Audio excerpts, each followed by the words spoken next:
In the last lecture, you saw how to handle requests and how to read some data from the request, like for example, the URL and which HTTP method we used. Now we'll learn about different HTTP methods throughout the course. By the way, GET is the default method used if you just enter a URL into your browser. Let's now shrink this again. Let's quit the server. You always need to quit and restart if you edit it, because otherwise your changes will not be reflected, because the old process will still be running. And let's now also use that response object. Now we could log that with the console, but actually this does not hold any interesting data. Instead, we can use it to fill it with data we want to send back. We do this by calling res. And now what? There are a couple of methods we can use. For example, set header. This allows us to set a new header. For example, content-type, and that is a default header which the browser knows and understands and accepts. And then as a second value here, as a second argument in set header, we set the value for this header key. And we can send this to, or set this to text HTML. Now what this will do is it will attach a header to our response where we basically pass some meta information saying that the type of the content which will also be part of the response is HTML. Now there is of course only a certain set of supported headers the browser understands. And after this lecture, you'll find another lecture with some link where you can learn which headers you can set. Now, you don't need to set that many, let me say that. And later we will even learn about a package that does this for us so that we don't have to set the content type on our own. But here I will set it. Now, one important thing is missing, of course, and that is the HTML code, right? Thus far I'm saying we have HTML code, but I'm not sending it.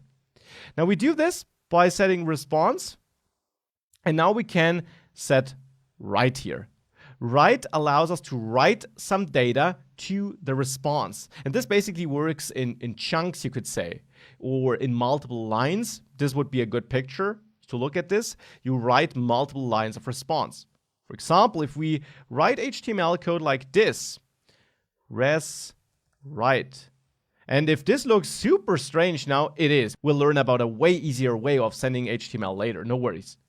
So here I'm just sending HTML, and you can also put longer HTML in there. Of course, you could now have your head, where you set the title, my first page,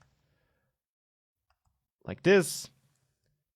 And you could put even more into that line, but to make it easier to read, I'll write a new line where I now have my body. So I'm basically writing a whole HTML document here in a very complex way. And there I'll just add a h1 tag saying hello from my NodeJS server. Okay, so this is now some HTML code, and it will be written to the response line by line. We now also need to tell Node once we're done with creating that response. And we do this by calling end. So after we set all the headers and wrote all the data to the response body, we call end, and now is the point where we must not write anymore. We can still call write, but this will result in an error because we must not change the response after we ended it, because this is basically the part where we will send it back to the client. Node.js will send it back to the client.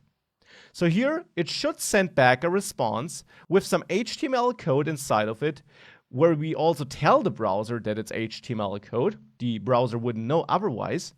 And with that, if we save that file, make sure you never forget to save your changes, and we re-execute it, we again have that running process. And now, if I reload my localhost 3000 page here, we see hello from my Node.js server. And if I open the Chrome developer tools here, which you can also do from the menu, I use the shortcut. You can also use View, Developer, Developer Tools, or that shortcut you see here. Now, if you do that, let me reload.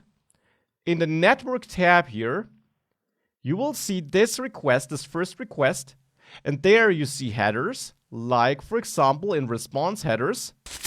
There you see my content type, which I set, right? This is the header we set here. And if we click on response itself to see the response body, we see that HTML document code we wrote. with the head section, with my first page, and so on. So this is now how we can send a response. We'll later also learn about a simpler way of doing that by using the Express.js framework.